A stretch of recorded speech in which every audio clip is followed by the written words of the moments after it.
mu biganza bibiri, aho narindi nari mfuye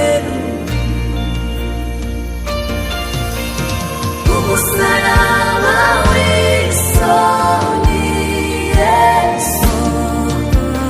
wakubitiwe inkoni, ubaho kurira ndaririmba mbona utiye abatambyi, umusaraba w'isoni Yesu wakubitiwe inkoni, ubaho kurira ndaririmba mbona utiye abatambyi. Naje kumenya ko zamana zaho nabaga zitari zishoboye, ariko wowe Yesu ufite imbaraga, wahaye ubuzima imbaga, Jehova yankundanye umurava mwinshi, n'ukuri yampaye ubugingo buhoraho, ineza ye inema,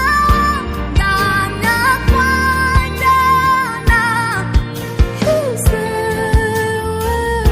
ndamya kwanjyana hizewe,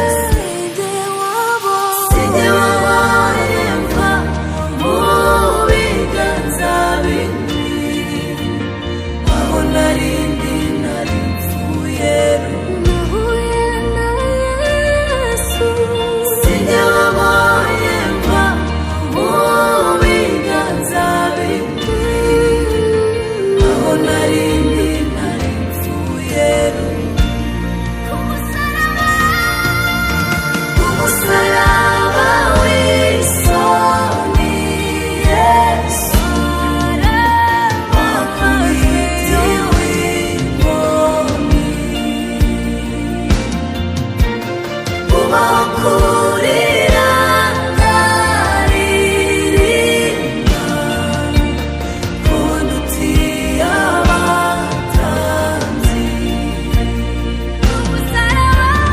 umusaraba w'isoni Yesu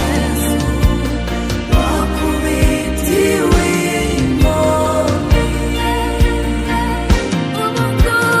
ubaho kurira ndaririmba mbona utiye abatambyi, wanguza amaraso ndabihamya, waruguruye maze